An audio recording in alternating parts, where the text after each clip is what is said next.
За бид бүхний үзэх хичээл бол дараагийн хичээл debit spread тийм ээ. Тэрнээс өмнө энэ кредит спредийнхаа талаар бид нар нэг давтлага маягийн хичээл хийгээд ингээ бүрэн нэг мөр ойлголттой болоод дараагийн хичээл рүүгээ орох нь зөв юм гэж бодож байна л да. Яагаад гэвэл кредит спредийг бол би нэлээх ач холбогдол өгж биднэрт маш их хэрэглэгдэх ийм одоо опшнсын арилжааны төрөл гэж ойлгоод байгаа байхгүй. Яагаад гэвэл энэ маань бол алдагдал эрсдлээ бол тооцож ингэж одоо их тооцоотой арилжаа хийн гэдэг маань тогтмол орлоготой байх хамгийн том үүсвэр гэж би бодоод байгаа.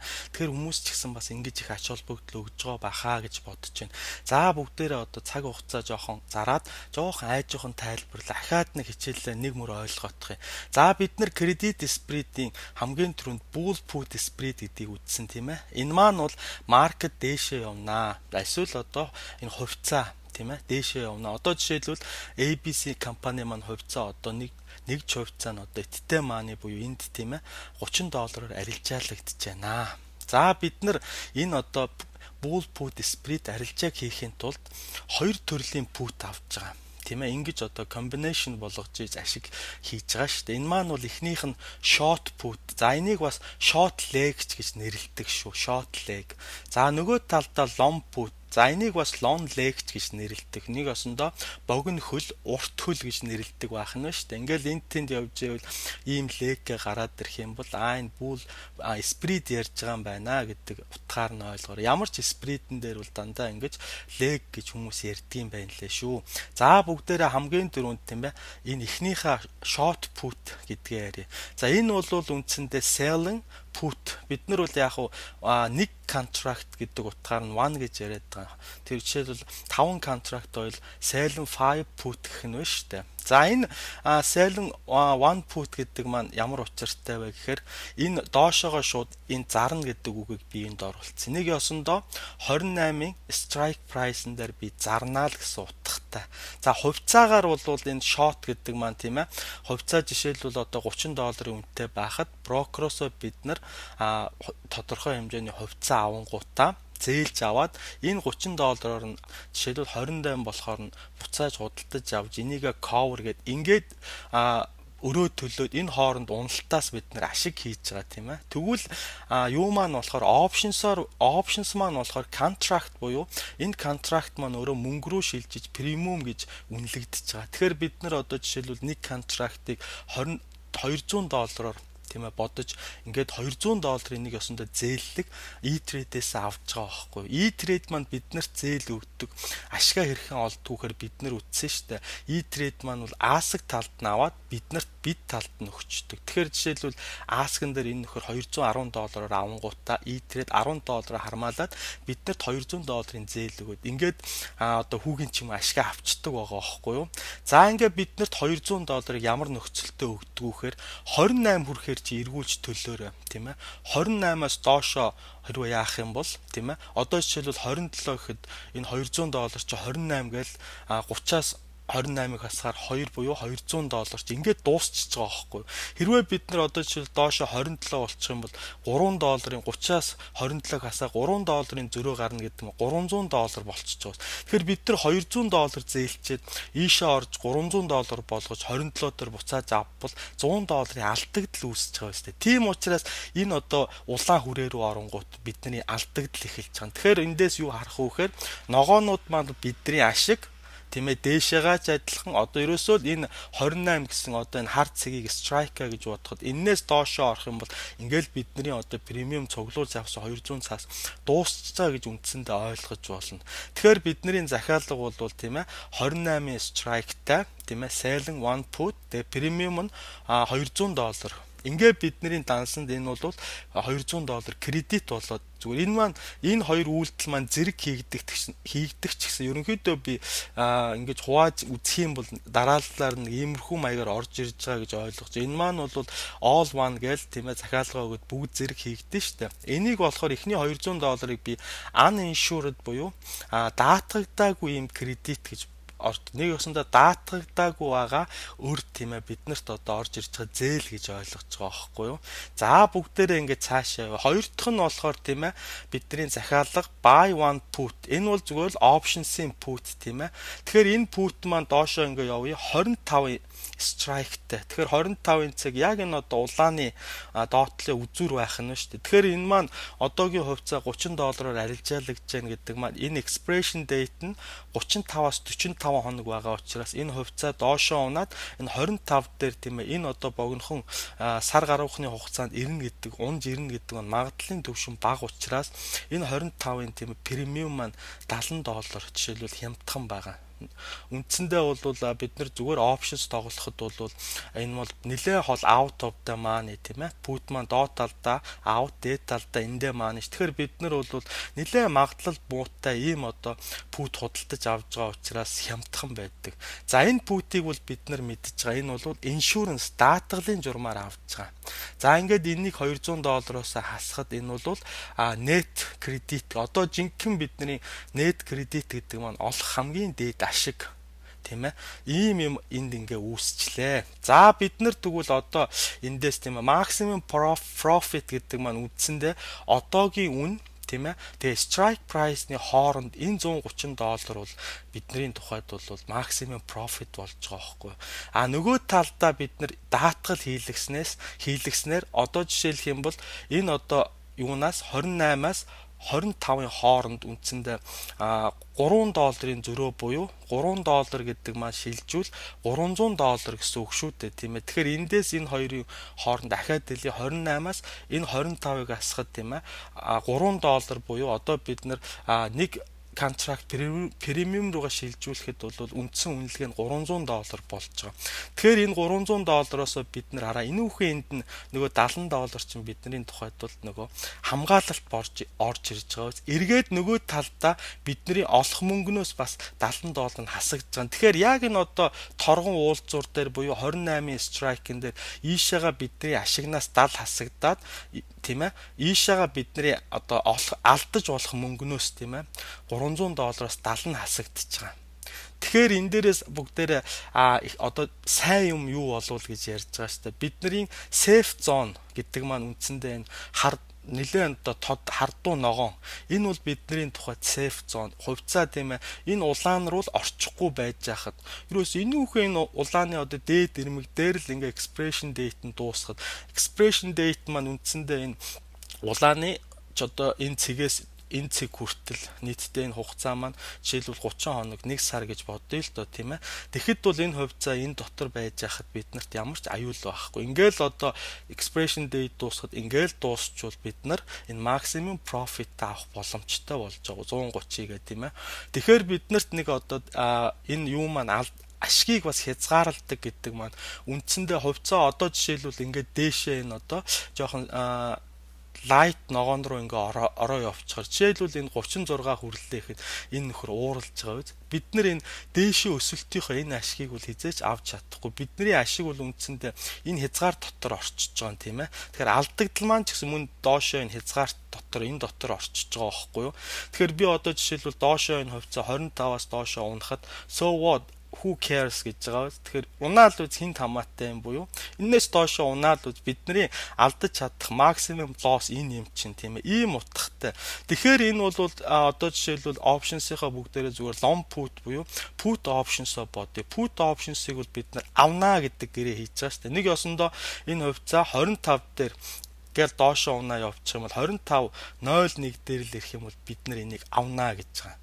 Энэ бол нэг ёсонтой short учраас бид нэр 30 дээр нь short хийгээд ингээд 25 дээр нь cover хийж ашигтай. Тэгэхээр энэ маань доошоо л унвал биднэрт бол зүгээр ганцхан одоо long put-ээр бол маш их ашиг өгнө шүү дээ. Яагаад гэвэл бид нар аль үжи 30 дээр зарцсан одоо брокертой өрөө төлөх гэж байгаа гэдэг утгаараа. Гэхдээ энэ маань бол тийм ээ юу болохоор энэ spread гэдэг утгаараа ингээд энэ хоёрын хооронд тийм ээ хязгаарлагдчих. Энээс одоо энэ улаан юунаас бол үрээнээс энэ улаан дотроос л хоёр тишээ бол үндсэндээ биднэрт ямар ч хамаагүй. Доошоо бол бид нар алдна, дээшээ байж явах юм бол энэ maximum profit-а хийнэ гэдэг ийм утга орж ирж байгаа. Тэгэхээр би зүгээр нөгөө талд нь maximum profit-ыг бид нар гэрээ дуусгаас өмнө ч юм уу авч явах учиртай маань. Одоо жишээлбэл ингээл арилжаа хийгдэл энэ дунд явж байхад энэ талд ашиг маань жишээлбэл 100 гээл байж байвал бид нар авах нь дээр байх нь шүү дээ. Ингээл доошлох тусам тийм ээ ашиг маань одоо 100-аас багасаад 5 10 гээл энэ уулзвар дээр хүрчирэнгүүтээ үл ялэг бидний $70 хамгаалалт руу орж байгаа. Энэ $70 маань бас энэ алдагдлын нэг хэсгээс биднийг хамгаалж өгч байгаа үстэй. Нэг ёсондоо энэ хувьцаа 70 мөнгөөр доошоо унахад энд хамгаалалт айгүй гоё болж өгч байгаа. Одоо бол хүн бүхэн ойлгож байгаа. Тэгэл залуусаа ингээл хамгаалалт өнгөрөнгүүд алдагдал маань 10 50 100 230 гээл энд ирэхэд максимум болоод ингээл бүх юм балраал 230 алддаг байх нь ш. Тэгэхээр бид нар алдагдлыг одоо жишээлбэл хамгаалттай байгаа тийм ээ. Энэ үедээ бас авд сурах тийм ээ. Ийм ухаан энд бас хэрэгтэй байгаа. Энэ алдагдал руу дэндүү гүн ороо явуучвал баларх нь байна штэ. Тэгэхээр бол бид нар юу ч хийхгүй байж байгаа энэ 230 алдаж болно гэж ярьсан тийм ээ. Тэр маань болохоор одоо эндээс доошо нэг осондоо бидний алдагдал үүсэж байгаа. Ингээд энд хүртэл энэ хүртэл жишээлбэл бидний ашиг үүсэх энэ одоо страйкийг мөрөгчвөл энэ хоорондох юм ашиг болж хувирна шүү дээ. Ягаад гэвэл бид нар $10 дээр аль үжээ шотыг одоо 25 дээр cover хийхэд $5 ашиг харамсалтай нь тийм ээ. Энэ маань бол бид нар одоо аль үжээ мөнгөний урдчлаад авцсан учраас доошоо унах тусмал буцаагаад одоо 28-ыг 27-оор аавна гэдэг маань 200-ийнхаа өрийг 300 400 500 болгож төрж байгаа учраас энд алдагдал, энд ашиг үүсээд яг энэ цэгээс доошоо унахад энэ хоёр маань бие бинийгээ шат хийчдэг гэсэн шүү дээ. Тэгэхээр үндсэндээ энэ цагаан бол одоо энэ улаан хоёр ингээд тэнцүү байгаа маань энэ хоёр маань бол энэ алдагдал нөгөө талдаа энэ ашигч болдго юм уу зүгээр алдагдлыг ингээд тооцож энэ 230 максаа алдахыг бодох юм бол иймэрхүү байдлаар энэ арилжаа маань хийж байгаа. Тэгэхээр ингээд 36 явуулахад бид нар уурладаг маань энд бол асуудал үүсэж байна гэдэг. Тэгээд доошоо ингээд унаад энэ хүн яатсан байгаа максимум лоссоо бид нар алдчихлаа. Тэгэхээр бидний гол одоо арилжаа хийж ашгаа хийж авах бол хязгаар бол хувьцаа дээшээ ийшээ гараа явцсан нөхцөл маш их ашиг алдна. Гэхдээ л бид нарын 130 авна шүү дээ максимум. Тэгхгчл арилжаа хийсэн юм чинь зорилго маань тийм ээ.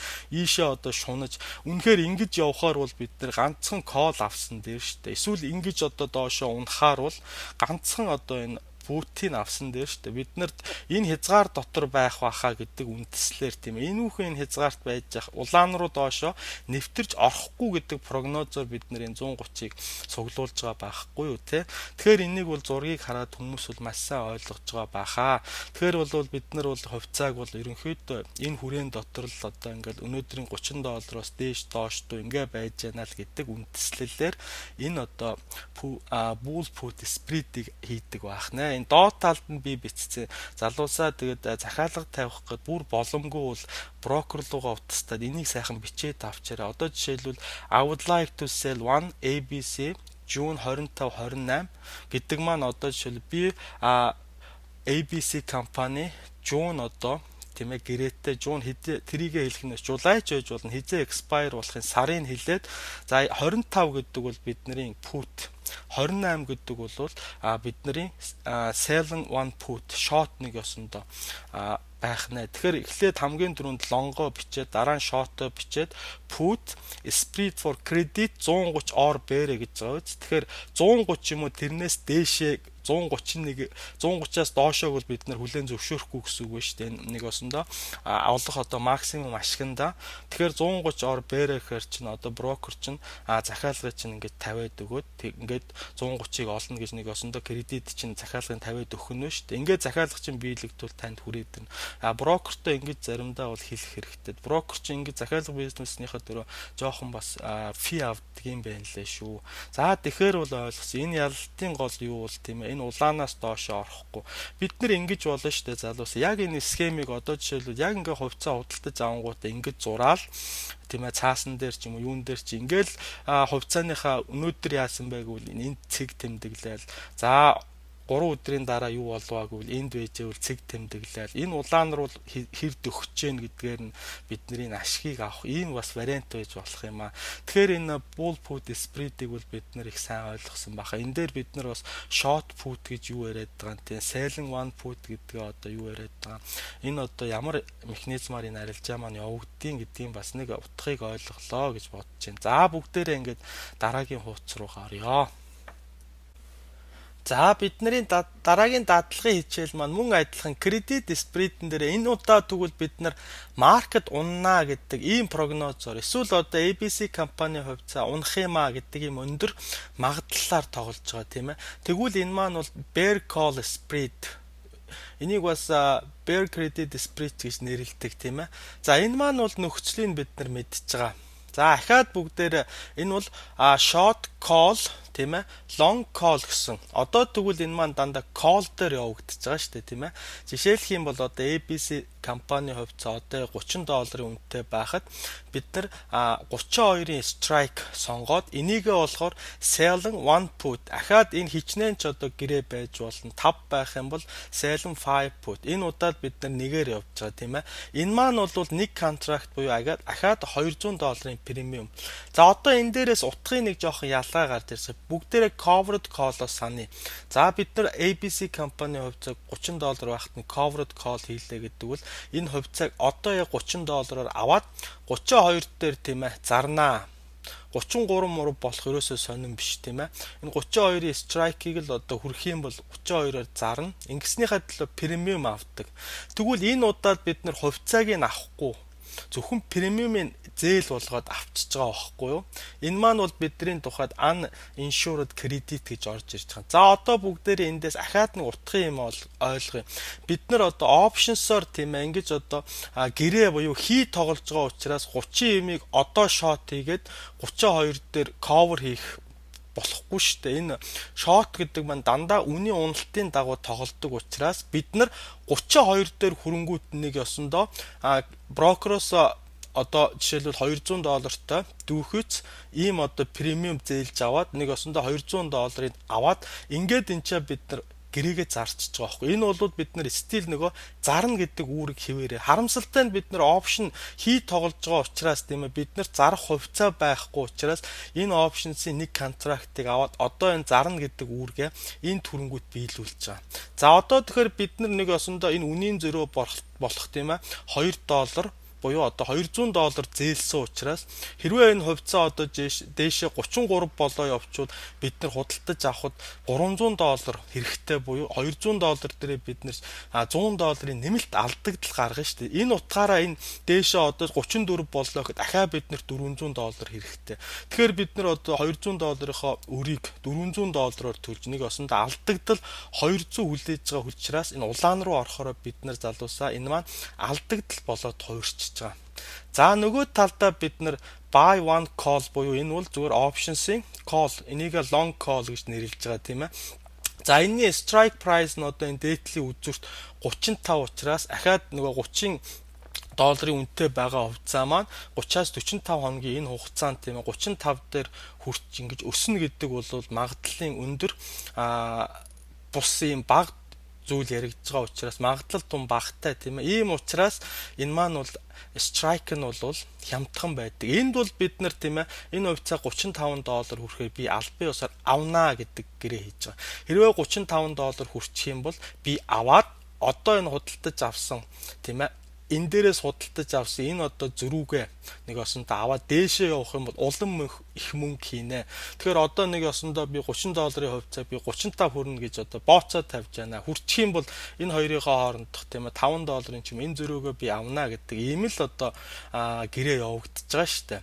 За тэгвэл одоо бидний энэ дунд цуглуулсан $200 маань ахаад uninsured credit биднэрт даатгагдаагүй тийм одоо зээл гэж ойлгож болох юм тийм ээ. Тэгэхээр энийгээ бид нэр даатгуулж ээж ашиг олох учраас нөгөө даатгал маань энэ премиум тийм ээ.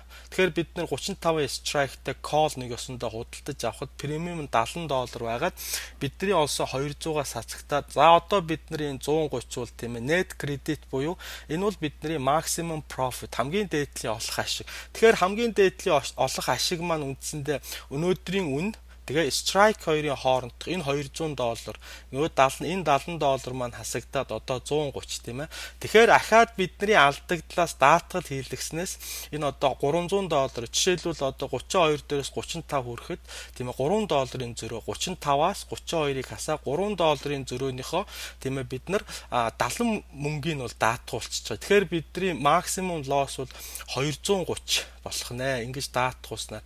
За энэс дээшээ хувьцаа ингээд өсөө явуучих юм бол who cares тийм ээ. Бид нар бол энэс илүү мөнгө алдахгүй. Ингээд энд эцсийн цэгээ тавьчихж байгаа. За доошоогоо нэг харамсалтай юм нь хэрвээ хувьцаа 25 болоод доошоо унчих юм бол энэ хоорондох бид нар ашгийг авч чадахгүй. Энд одоо нэг осонтой ууралж байна. За энэ 36-гийн тоо энийг бити хараараа энэ алдаатай тоо энд гараад ирсэн байна. За тэгвэл бидний ашиг авах одоо ингээл гэрээний нөхцөл эхэллээ. Ингээл сайхан явлаа. Одоо жишээлбэл ингээл ашиг маань 100 хэдэн доллар молор байж яхад энэ хооронд тийм авахгүй бол ашиг маань одоо цаг хугацаа явах тусам ингээ багасаад явчихж байгаа. Тийм учраас бид нар ашгаа хаана авах вэ гэдэг бол ухаан байх нэ тий. Тэгэхээр энэ бол үндсэндээ энэ улаан зурааснаас дээшэл хувьцаа гарахгүй энэ одоо 32-ын доохон талд ингээд expiration date болоход бидний maximum profit авах буюу энэ маань бидний тухайд safe zone тий. Дээшээгээ бид нар ингээл $70 дуусгаас өмнө энэ хавьд тийм ээ одоо ингэж хувьцаагаа зарж нэг осондоо бидний кредит байхгүй мөнгө шүү дээ байгаагүй мөнгө шүү дээ. Тэгэхээр бид нар одоо энэс хооронд ам барих маягтай ингэж зарж энэ алдагдал руу л орчихгүй. Ингээл ийшээ орох юм бол ингээл алдагдал маань 5 10 100 230 гээд дуусахад бол баларсан юм болох нь шүү дээ. Тэгэхээр бид нар юу ч хийхгүй байж байгаа тийм ээ. Ингээд одоо сайхан гэрээгээ дуусгаад maximum profit авч болж байна. Гэхдээ бол бид нар энэ хугацаанаас өмнө зарнаа гэдэг бол options-ээ арилж байна. 8-чтын одоо гол одоо баримталтай юм. Тэгэхээр бид нар санаараа хэрвээ одоо хугацаа дуусгаад тийм ээ үн одоо 32-оос 35-ын хооронд дуусчих юм бол эхний энэ одоо гэрээгээ бид нар биелүүлж нэг ёсондоо зарнаа гэдэг энэ үүргээ биелүүлж энэ брокероос хувьцаа зээлж тийм ээ одоо энэ зарах үүрэгтэй болж байгаа шүү дээ. Тийм учраас энийг бид нар бол хүсэхгүй тийм ээ. Яагаад гэвэл энэ хувьцаа маань одоо дээшээ өсөж байгаа хувьцаан дээр бид нар нэг осондоо шорт хийсэн болж таарна шүү дээ. Тэгэхээр бол энэ удаад буруу юм аа гэж ойлгож байгаамаа. Яагаад тэгэхээр хувьцаа дээшээ өсөж байгаа та өсөж байгаа хувьцаан дээр одоо энэ гэрээг биелүүлвэл шорт хийхэр чи алдагдал орно шүү дээ. Бид нар шорт чинь доошоо ашиг. Тийм учраас энэ гэрээг хурдаа одоо ингээд яах юм бол энэ одоо юугаа бол бид нар гэрээгээ цуцалж тийм ээ ингээд одоо buy back хийх учиртай. Тэгвэл хамт энэ гэрээгээ заавал цуцлана. Тэхгүй бол болохгүй. Энэ хоёр маань одоо хамт нэг баг гэж яриад байгаа шүү дээ. За тэгэхээр одоо энэ дээшээ ингээ яваад тэгэхэд алдагдал үүсэж байгаа биз. Яагаад гэвэл бид нар $200 зээлээ төлөхийн тулд одоо хувьцааг дээшээ 35 болдог ч юм уу өсчүүл нийтдээ $500 болгож одоо буцааж өрөө төлж 300-ийн алдагдал энэ талд учирж байхад энэ талд хувьцаа өсөөд тийм ээ страйка мөрөгчих юм бол ашиг бий болоод энэ хоёрын энэний ашиг энэний алдагдал бие биентэйгээ тэг баланс болоод ингээд гэрээ маань бол албан ёсоор өссөн үсээгүй хэрвээ хувьцаа 35-аас доошоо дээшээ өсчих юм бол ингээд энэ маань бол амжилтгүй болоод бид нар 230 алдаад дуусч байгаа. Дээшээ бол энд бид нар бас potential алдсан. Тэгэхээр ахаад дэлгэхэд энэ хувьцааг бид нар бол ерөнхийдөө free safe zone баг байна гэдэг утгаар энэ авч байгаа гэж ойлгох хэрэгтэй. Хэрвээ хувьцаа дээшээ ингээд өсөхөр 35 хүрэхээр байх юм бол ганцхан бид нар тийм ээ зүгээр л call худалдаж аваад унахаар байх юм бол ганцхан put-ээ авах нь бол зөв шүү дээ. За тэгээд энэ юун дээр бол энийгээ бол бид нэр ойлгоцсон 230 max lot. За тэгээд хэрвээ одоо бид нар захиалга тавьж чадхааргүй бол брокер руугаа утастаа тийм I would like to sell one ABC June 3235 call speed for credit 130 or bear тийм ээ. Тэгэхээр энд бол өөрчлөгдсөн төрөөнийхээс өөрчлөгдсөн юм бол call гэдгээрээ бид нар шууд нөгөө хүнтэй бол бид нар маркетинг доошоо тоглож гин гэдгийг шууд ойлгуулчихж байгаа байхгүй 32 35 гэдгийг маань нөгөө улсууд ийм хиллэг байдаг учраас шууд ойлгоод ингээд захиалгыг чинь тавиад 130-аас дээшээ магадгүй 135 ч юм уу 140-гоо ороод ирж болно. Яагаад гэвэл бид нар or bear гэсэн юм чинь те. Тэгэхээр 130-аас доошоо л ямар ч гэсэн maximum profit мань орж ирэхэргүй ийм захиалга өгч байгаамаа. За тэгэхээр бүгдээрээ дээшээ одоо хэрхэн колор тийм ээ bear market дээр тоглолтдог вэ? Энэ bear call spread-ээр гэдгийг бол сайн ойлголоо. Тэгэхээр энэ spread-ийн хичээлүүд бол надад бол маш чухал гэж ойлгож байгаа. Ахаад хэлээ. Тийм учраас залуус дахин сайн үзээд өөрийн болгоод энэ бол таныг тийм ээ тогтмол орлоготой байх бас нэг том арилжааны том арга. Хоёрдугаарт нь энд суралцчвал та том ухаантай болж ингэж сайн аймаачин болох уу гэж ойлгодог юм аа. За ингээ бүгдээрээ одоо албан ёсоор debit spread-ээ үзцгээе. За дараагийн хуудас руу шилжиж. За бид ингээд кредит спред үзэж дуусаад одоо дебит спред гэх шинэ хичээл рүүгээ орж ирлээ. За спред гэдэг бид нар мэдж байгаа учраас энд одоо нуршаад яах вэ? Одоо бүгдээрээ дебитийнхаа одоо кредитээс ялгаатай талын бүгдээрээ эхлээд жоохон яриадах. За дебит гэдэг бол нэг ёсондоо өөрөөсөө та зардал гаргаж, нэг ёсондоо хармаанаасаа мөнгө гаргаж, төрөвчнээсээ мөнгө гаргаж арилжаа хийж байгаа. Тэр өөрөөсөө мөнгө гаргаад арилжаа хийж байгаа учраас бас давуу талууд байгаа. Finance хийж байгаа буюу бид нар түрүү премиум маар одоо ингэ цуглуулж нэг осондоо брокероос өөр авж байгаа маягтай тийм ээ зээлж байгаа маягтай ийм арилжаа хийжсэн учраас бид нар брокертоо бас зээлийн хүү гэж төлж исэн бол энэ удаад бид нар нэг давуу тал бол жишээлбэл өөрөөсөө мөнгө гаргаж байгаа учраас өөрсдийнхөө бас ашигтай байдлаар арилжаагаа хийх энэ олон боломжийг олгодоороо кредит спредээс давуу талтай юм аа. Одоо бүгдээрээ жишээгээр үзье. За бид нар эхлээд bull call spread үзэж байна. Нэг осондоо буюу маркет дэшээ ABC компани хувьд одоо өснө гэдэг юм өндөр магадлалтай судалгаан дээр үндэслээд энэ арилжаагаа хийж гин гэж ойлгох нэ. За тэгвэл хамгийн ихний нэгдүгээр одоо ялгаатай тал. За бид кредит спредэн дээр бол ихэвчлэн тийм энэ талдаа бид нар эхлээд бол short call буюу одоо энэ sell one call гэдэг энэ премиума цуглуулахдаа бол үнэтэйг нь цуглуулж ирсэн тийм ээ. Тэгвэл энэ удаад бид нар эсрэгээрээ long call-ийнхоо одоо эцтэй манет дээрээс хамгийн ойрхон байгаа тийм ээ. Энэ үнэтэй премиумын цуглуулдаг. Нэг осондоо солигдчихлоо шүү дээ одоо. За энэ маань одоо бид нар давуу талууд нь нэгдүгээрт нь тийм ээ. Одоо жишээлбэл зүгээр энэ бол options-ийн cost, strike price нь энийг бол ихэвчлэн улсууд slightly out of the money буюу одоогийн $30-оос үл ялэг дээд талаас ингэж одоо long call-ийнхоо strike-ийг сонгож явдаг байхгүй. Жишээлбэл одоо хувьцаа энд $30 байхад бид нэр 31-ийн strike сонгоод ингээд энэний маань премиум тийм ээ нэлээ үнэтэй дүү $200 байгаа. Тэгэхээр бид нар нэг ёсондоо buy one call буюу нэг гэрээ авч जैन. Энэ бол хэдэн ч гэрээ байж болно гэсэн те. За ингээд бид нар одоо $200 нэг ёсондоо өөрсдөөсөө мөнгө гаргаад ингээд авчлаа нэг ширхэг премиум. Энийгээ бид нар бол биднээс гарсан мөнгө учраас зарлага гэж үзэж байгаа байхгүй юу? За одоо энэ бид нар үзсэн давуу талууд гэж. Эхний давуу тал бид нар тийм ээ. Одоо энэ $200-ийнхоо энэ зардлаа багасгах нь зүгээр одоо ингээ бүгдээрээ хоёр дахь давуу талыг ингээ харахаар ийм байгаа үз. Зүгээр бид нэр дан кол авахд $200 болох нь байна шүү дээ.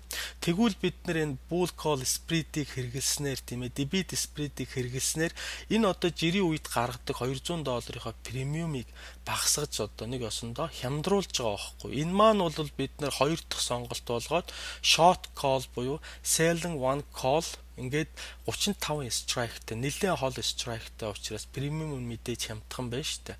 Энэ бид нар премиумыг нар бол selling call хийж байгаа учраас энэ премиум биднэрт кредит гэж орж ирнэ шүү дээ.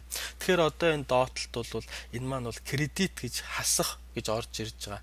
Энэ нь бол бидний тухайд зардлаа багасгаж байгаа хэлбэр. Тэгэхээр энд бол protection буюу insurance гэсэн ойлголт бол байдгүй. За тэрийг бол би тайлбарлана.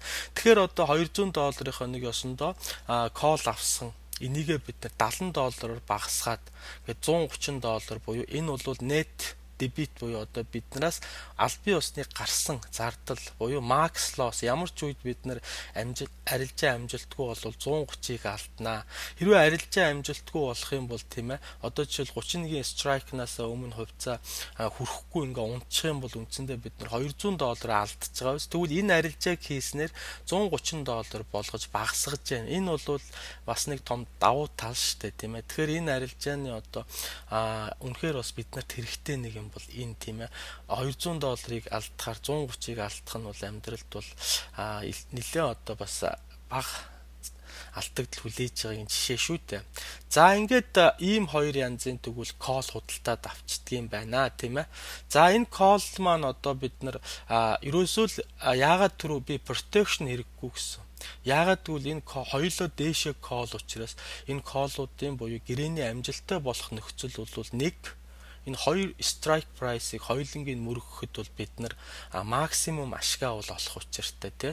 Тэгэхээр гэрээ энээс доошо унчвал энэ тэгэл дуусаа. Нэг осондоо бид нарт ямар ч protection хамгаалалт байхгүй. Нэг осондоо одоо энэ одоо ногооны доотлын зураас энэ улааны дээдлийн зурааснаас ингээл доошоо орчих юм бол бидний одоо энэ максимум лосс болох 130 чи ингээл эхэлж байгаа юм тийм ээ. Тэгэхээр энэ бол бидний тухайд бол гэрээ дуусахад ийм мөнгө алднаа гэдэг бүрэн ойлголт байх нэ. За бүгдээрээ одоо тэгвэл ингээ дээшээгээ явъя. Тэгэхээр бидний тухайд бол одоо нэг осондоо энэ $130 руу нөгөө талдаа дээшээ одоо эхний strike мөргөөд явхад тийм ээ 31-ийн strike мөргөөд явхад одоо 32 30 хүртэл нэг ёсондоо break even болж байгаа байхгүй. Яагаад гэвэл залуусаа 31 дээрээ бид нэр гаргасан одоо оруулсан мөнгө би бичсэн. Бид нар ярьдаг штэ оруулсан мөнгөө ихлэ авчий гэдэг маань нэг ёсондоо 32 30 хүрч ийж оруулсан мөнгөө бид нэр бүрэн хэмжээнд авах нь 31 дээрээ 1.30-ыг нэмэхээр 32 30 шүү дээ тийм ээ.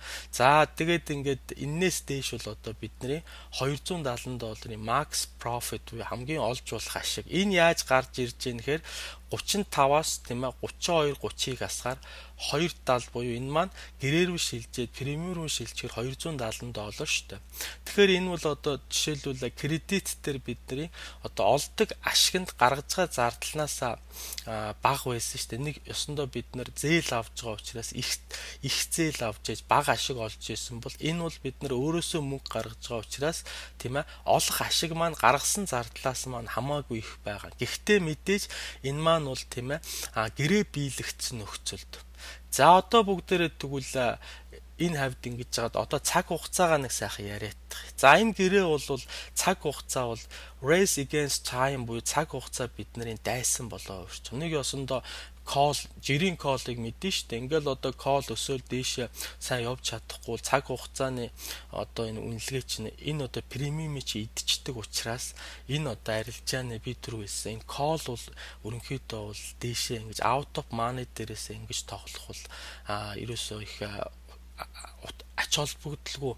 Нэг осондоо энэ хувьцааг дээшээ 35 хүрнэ гэжээвэл бид нар дан ганцхан энэ одоо 31-ийн страйкийг л үндсэндээ авцсан дээр байхгүй. Яагаад гэвэл цаг хугацаа маань бидний дайсан болчихж байгаа учраас 2-2 страйк руу очиж мөргөөд энэ гэрээ маань одоо 270-ийн max profit хийж байгаа гэдэг утгаараа цаг хугацаа л гэдэг юм бид нарт хамгийн гол нь дайсан болчиход байгаа учраас бид нар цаг хугацаатай уралдаад бол ерөнхийдөө дандаа л бараг ялагддаг хүлээх магадлал бол маш өндөр учраас энэ дээшээ одоо out of money дээрээс ингэ дээшээ тоглох нь ашиггүй. Энийг бид нар in the money дээрээс тоглол тийм ээ илүү ашигтай. Яагаад гэвэл хувьцаа in the money юм чинь одоогийн үннээсээ дээшээ айхтар өсөх шаардлагагүй гэдэг утгаараа цаг хугацаа одоо бидний найз болж байгаа. Нэг ёсондоо нэгэнтээ бид нар bullish гээд судалгаа хийсэн юм чинь одоогийн үн 30-аас доош бол 90 баргийн орохгүй штэ. Тэгэхээр бол бид нар in the money дээрээс тоглох илүү ашигтай. Энийг бүгдээрээ нэг үзэх болно. За бүгдээрээ цаашаа ярив. Тэгвэл бидний тухай цаг хугацаа дайсан учраас би expiration date-ийг нь арай уртаар 60 days or more гэж байгаа. 30 болон тэрнээс одоо дээшээ одоо 2 сар болон үндсэндээ тэрнээс дээшээ хугацаанд тоглол энэ цаг хугацаатайгаа арай зогцсон тийм ээ. Энэ утгаараа энд expiration date-тэй нэлээ их явдал өгж байгаа байхгүй юу?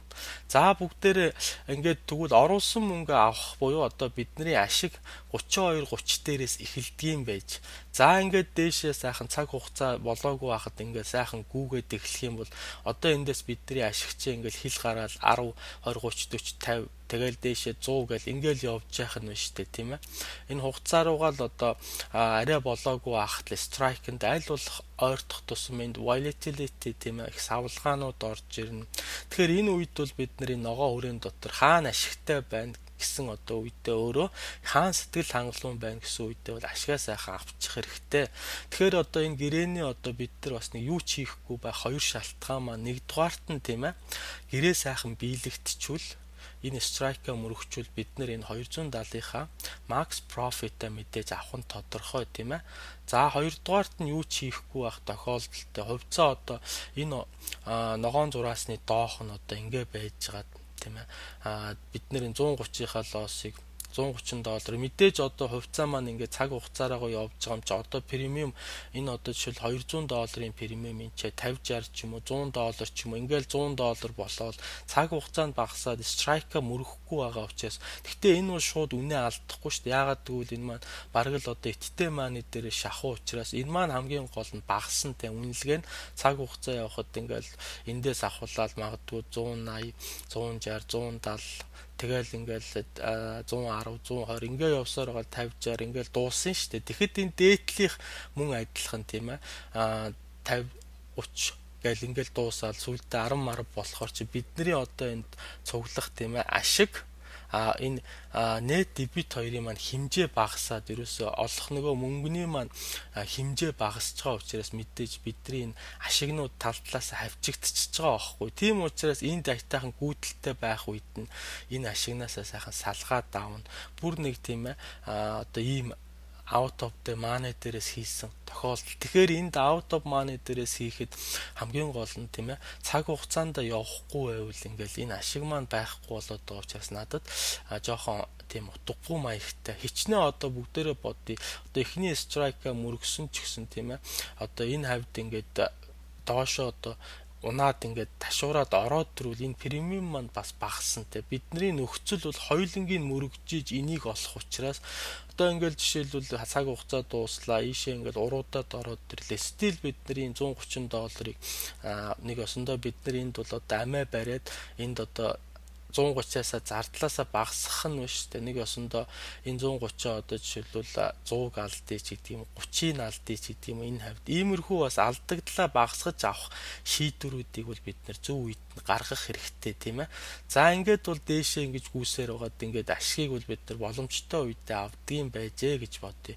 За энэний маань нэг бас нэг юу тал бол ашгийг хязгаарлаж байгаа. Жишээлбэл энэ хувьцаа 36 гээл тэрнээс дээшээ өсөө явчих юм бол одоо энэ бид нар зөвхөн кол авсны одоо ашиг гарахгүй нь шүү дээ. Колыг дангаар нь авцсан бол дээшээ гүүх тусмал ашигтай. Энэ маань бидний тухай 35 маань энд бид нар одоо шот хийцэн учраас бүх ашгийг хязгаарлаж байгаа. Нэг ёсондоо энэ дээрээс доошоо унвал тийм ээ.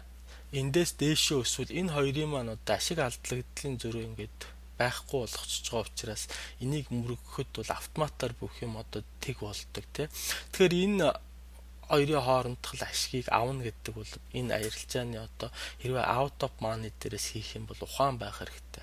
За бас нэг өөр нэг зүгээр нэг байж болох хувилбар жишээлбэл хувьцаа өстэй замгүй өсөх гээд байна гэвэл бид нар тийм ээ одоо энэ премиум нэг осондоо энэ страйка нэлээд хол өгч болно. Одоо жишээлбэл 35 гэсэн байвал 38 ч юм уу. Тэгэх юм бол энэ хоёрын хоорондох ашиг маань бол нэлээд сайн гүйлттэй болно те. Хоёрдугаарт нөгөө талдаа бидний тухайд бол алдагдал маань бас ихсэж эхэлнэ. Яагаад гэвэл энэ премиум маань илүү хямдхан болоод холдох тусам одоо жишээлбэл $31-ийн $30 дээрээс ингээд бид нэр бүр far out of дээр одоо жишээлбэл 30 strike-ыг авахд энэ премиум жишээл 10хан мөнгө байх жишээтэй. Тэгэхэд энэ $200-оос мань 10хан мөнгө хасагдахаар стил бид нар энд бас үнэтэй премиум төлж байгаа. Түүний оронд тэгвэл одоо зөвхөн 200-ийн худалдаа давцсан илүү байгаа шүү дээ. Энэ утгаараа надад бас учир дутагдaltaй. Тэгэхээр бид нар бол bull call spread-ийг бол out of money дээрээс бол тийм ээ хийх бол одоо их учир дутагдaltaй гэж ойлгох хэрэгтэй. Ерөнхийдөө бол хийгээд хэрэг. Ийм одоо өсөлт үүсэх юм бол зөвхөн одоо call-ыг авцсан дээр шүү дээ. Энэ бол бид нар энэ арилжааныхаа доторх одоо зохион байгуулалтыг үзэхэд хэрэгжилж байгаа гэж ойлгоорой. За тэгвэл ингээл одоо цаг хугацаа дуусахад нэг өдрийн ч юм уу одоо яг гэрээ дуусах сүүлийн 5 дахь өдөр одоо энэ хувьцаа маань тийм ээ энэ 31 гэдэг үннээс л доошоо 30 99 гээл байж байх юм бол ингээл дуусаа. За тэгвэл дээш 31 хэд гээл байж байгаа юм бол бид нар тийм ээ энэ гэрээ биелэгдэж байгаа ч гэсэн бас нэг ашигтай нөхцөл яах үүсч болох юм. Нэгэнтээ тэрнгүү энд хүрэхгүй юм чинь энэ бол worthless болоод expire болоод бид нар энд үйлдэлийг шаардлагагүй шүү дээ. Worthless 35 руу яагаад ч очихгүй юм ш. Тэгвэл эдгээр энэ гэрээнийхээ дагуу бид нар тийм ээ 31 дээр энэ хувьцааг авна гэсэн юм чинь. Энэ хувьцаагаа бид нар бас гэрээний options-ийнхаа нөхцөлийг дагуу аваад цаашдаа хувьцаа өсөх юм байна гэдгээд бас нэг тоглож болно тийм ээ. Энэ бол бүр арга ятсан хувилбар. Тэгэхээр бид нар жишээлбэл энэ хувьцааг энэ 60 хоногийн дотор 35 дээр очно гэсэн чинь тооцоосноор болохгүй, магадгүй энэ хувьцаа маань дээшээ нэлээ өсмөр маягтай тийм ээ, моментум алдахгүй ч юм уу, унахгүй ингээ байж илаа. Тэгэхээр бид нар магадгүй ахаад нэг жоох хугацаа хэрэгтэй байна. Ерөөсөө энэ гэрээ маань биелэгдсэн юм чинь энэ хувьцааг нь авчиг, хувьцаагаар нь цаашаа тоглох бас нэг ийм энд вариант байж болох юм. За ерөнхийдөө бол ингээд болмооргүй бол хоёулангийн цуцлаад тийм ээ зардаг шүү дээ. Энэ үйлдэлээ хийсэн нь бол ерөнхийдөө ийшээ тэгээд явахгүй байгаа хувьцаа бол айгүй бол унна гэсэн утгатай 2 сар ингээд 31-ээс нэ хэтрэхгүй байгаа хувьцаа дандаа 3 дахь сараасаа дээшээ өснө гэдэг магадлал нь бас жоохон тийм байгаа. Энэ утгаараа энэ хоёр гэрээг хоёулангийн ингээд цуцлаад ингээд юм байдгийм бол тэрийг аваад ашиг байдгийм бол эсвэл алдагдал байдгийм бол тэрийг багасгах энэ ухаанд бол бид нар суралцах хэрэгтэй юм байна. Ерөнхийдөө энэ арилжааны ерөнхий зарчим шүү дээ. Доошоо унана үз тийм ээ. So what, who cares шүү дээ тийм ээ. Улаан дотор унвал алддгаа бид нар алдах нь тодорхой. Магадгүй одоо тэгээд энэ маань бас л бид нар зөв хувьцаа авцсан бол ингээл доошоо унвал замарсан юм болно ш бэлэн мөнгөөрөө. Яг хөө тэрнээс хамгаалж багахан мөнгөөр ч гэдэг юм уу те. За тэгээ бид нар одоо дараагийн зүйл маань ашгийг хэрхэн тооцоолох вэ гэж байна. Тэгэхээр энэ хүн гараа ингэж ш. Тэгэхээр бид нар энэ 270-ын максимум профитыг авцсан буюу страйка мөрөгдсөн тохиолдол гэж би үзэж байна л да. Мөргөөгүй тохиолдол ч гэсэн 150 дээр байхад юм 200 дээр байхад юм уу ашгийг хэрхэн тооцож авах уу гэхээр бид нар 130 бол биднэрт үргэлж эргэж ирэх мөнгө. Яагаад гэвэл бид нар өөрөөсөө гаргацсан бидний л мөнгө шүү дээ. Тэгэхээр энэ 130-ыг бол бид нар ашигтай байвал үргэлж өөрөөсөө буцааж авна. Тэгэхээр үндсэндээ 130 дээр маань энэ 50 байдгийм үү 100 байдгийм үү нэмэгдэж нийлж ашиг болно. Жишээлбэл энд бол би максимумаар аваад 270-ыг олоод гэд нийт ашиг 400. Гэхдээ бол бидний мөнгө 130. Тэгэхээр яг цэвэр олж байгаа ашиг маань 270 тийм ээ ингэсэн юм аа. Тэгэхээр энд бол ямар нэг хамгаалалт гэж бол байдаггүй бахан bull call spread дээр те гол нь энэ одоо улаан руу орохгүй энээс дээшээ ингээ байж яхад бол бид нар ашиг хийх юм аа гэдэг ийм ойлголттой.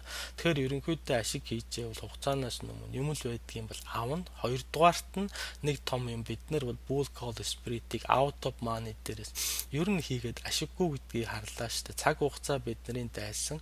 Тэгээ 2-2 strike price мөргөхтэй энэ төрчиржээтэл одоо цаг хугацааны үнэлгээ маань 2 дахь юугаа дөхөхгүй учраас энд байгаа 270-ын ашиг бол бас багассан тийм ээ. Энэ утгаараа учир дутагдaltaй юм аа. Гол нь бол бид тийм ээ одоо bull call spread-тэй хэрхэн одоо арилжаа хийгдүү гэдэг арга техникийн доторх одоо нарийн деталийг үзэж бол ойлголоо. Тэгээ бид нар одоо жишээлбэл захиалга хэрвээ тавьж чадахгүй бол өөрөөгөө утастаад брокер руугаа утастаа энийг сайхан бичээд авчна. I would like to buy one ABC June 31. Тэгэхээр би энийг June-аар авцсан. Одоо тэгэхээр 4 сар ч юм уу байхад захиалга өгч яах нь шүү дээ 2 сарын call and sell one ABC June 35 call for net debit 130 or less. Нэг ёсондоо бид нар одоо бол хуучин юун дээр кредитэн дээр мөнгөө бичижсэн бол одоо би дебитэн дээр бид нар хувьцааныхаа энэ зөрөөнөөс одоо гаргаж байгаа зардлаа нэг хувьцааны бодит нэгж үнэлгээгээр нь тэгэхээр 130 гэдэг маань тийм ээ or less тэгэхээр бид нар аль болох бага зардал гаргах гэж байгаа юм чинь нөгөөдөгтөө бол их мөнгө олох гэж байгаа юм чинь тийм ээ or more гэж байна. Одоо тэгвэл бага зардал гаргах гэж аль болох 130-аас хямд ингэдэг захиалга өгдөг байх нэ. Тийм учраас энэ арилжаага бүгдээрээ ашигтай хэлбэрээр нь хэрхэн хийгдэх вэ? Эндээ мааны дээрээс авахд хоёрдугаарт нь энийг бид нар covered call гэдэг арилжаагаар төлөөлүүлэн ашиглахад их мөнгө гаргахгүй зөвхөн премиумуудаараа энэ маань бол бага зардлаар яг одоо covered call хийж байгаатай адил ашиг олох боломжтой. Тэгэхээр бүгдээрээ одоо хамгийн одоо ашигтай хоёр хувилбараа үзцгээе. За бүгдээрээ дараагийн хуудас руу шилжиж